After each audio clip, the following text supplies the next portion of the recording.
Stay tuned to the end for the bonus.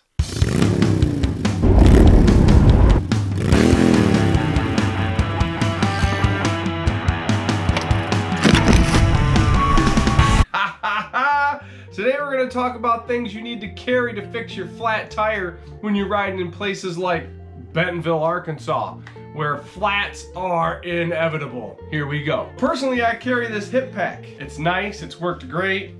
It's from Ashy just from Ashy Industries, you can see right here. And it's got a lot of space. You can see how thick it is. Usually put my phone, if it's wet, in this case in the back, but this is irrelevant. We're talking about things to fix your flat tire. Up first is a trusty hand pump, right? You need one of these just in case. This one here, the handle comes out here, this pops off here, you lock it into place, you get to pumping. Doesn't matter what kind you get, just get one that works good. I'll have links in the description to some of these things. Another thing that you should have, I think I have it in these front ones. Yes! CO2. This will get your tire pumped up way faster than this. But if you continue to have flat problems, this is not going to last forever because you can only carry so many of these bad boys. So always have this just in case. Now this is kind of crazy. A lot of people probably don't carry sealant on them, but I do. I also have my valve core remover tool in here. This kind of goes along with sealant. I've got sealant in an old medicine container, and all you have to do is take your valve core. Whoa. Sorry, the iPad was about to take a tumble. With the sealant, all you have to do is take the valve core off. I carry a needle, so I can, with the needle, you just insert it into the bottle, take some sealant out, put it in the valve stem, put it in the tire. I usually probably do about 3 of these, and then I'm good to go. That'll seal up a hole. Then you just lean the bike the way that the hole is, and you're just rocking. Another thing that you want to carry on you, an emergency tire boot.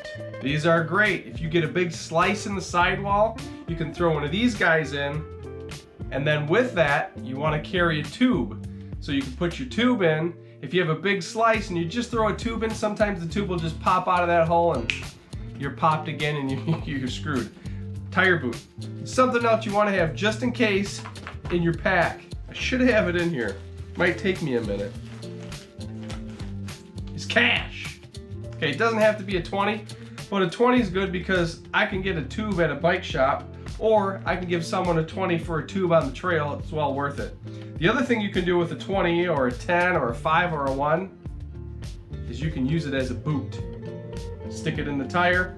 This will protect the tube from coming out of that big slit in your tire. Carry a 20. Now that you know it's in there, don't go robbing my hip pack when you see it laying around. Another thing you can bring with you on your trip is a new tire. I always carry extra tires. Obviously, I'm not putting an extra tire in here, but having an extra tire in the car, so that way when you get back, if you've used a boot, you can just put a new tire on and you're gonna be a lot more safe on the trail, especially if you're doing more of a downhill, enduro, even cross country. Another thing I carry with me is a cement patch kit. You never know when this can come in handy. These work really good, they seal up really well. If you do get a smaller slit in the tire, you can always throw one of these guys on the inside of the tire and it'll help hold that after you put your tube in. So this is a good thing. Plus, if you have a tube and the tube gets a hole, this will help seal that. You can also carry regular patch kit, which is like this. Everything's right in here. I've got patches, I've got the sandpaper so I can roughen up the tube so that the patch sticks better. This is just a cool little kit that I have in here for that. Another great thing to have on you, just in case, is a tire lever. It might not hurt to have 2, so that way you can wedge one in to get it open and then pull that tire off the rim. So I have this one here, and this one has a little spot that you can slide it. You can get the tire off and then slide this through the spoke, and that holds it there for you, so then you can have 2 hands free again to work the tire off. Very nice. Tire plugs. These little bacon strips are epic too. So I keep them in this so that they stay fresher. These ones are kind of destroyed here because I didn't keep them in it. And since I've been keeping them in the plastic bag, they stay a lot better. So I recommend keeping them sealed in a plastic bag.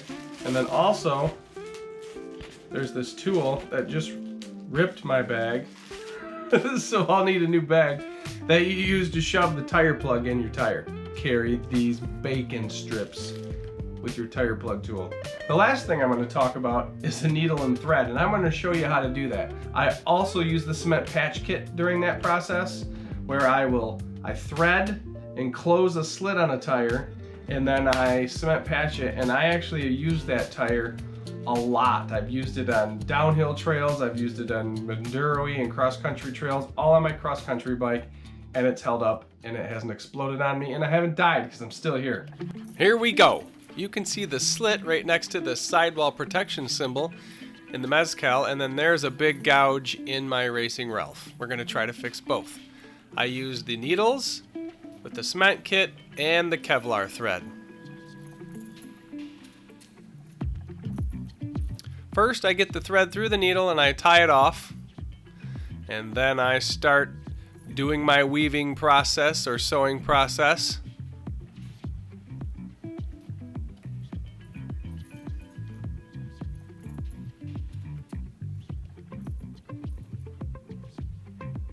Got to make sure you go back and forth over that slit to pull that slit tight together.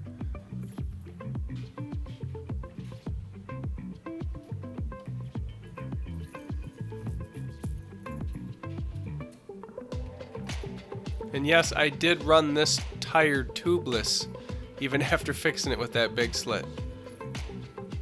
Tubeless, no tube in it. Just sealant, the thread, and a cement patch.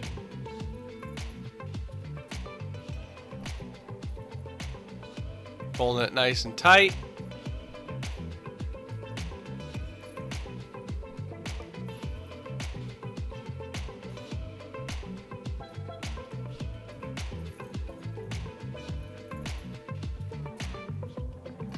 We're good to go. Cut off the excess, tie the excess together on the back side. That's where I'm going to put the cement patch, so it helps keep that tied. Plus you don't want the tie part on the outside. You can see here I rough up the back side of the tires so the patch sticks better. Add some cement. And then let it dry. You got to let it dry, and you can see the thread there. Got that nice and tight. And then it's time to put the patch on. Once you put the patch on, you got to apply pressure and hold the pressure. You want that patch to stick on there real good. There you go. Almost like new. Bam. And so now I'm going to do that to the Racing Ralph as well. Same process. Thread, snip, tie, cement, patch. Boom. Same deal, same fix, and we're golden.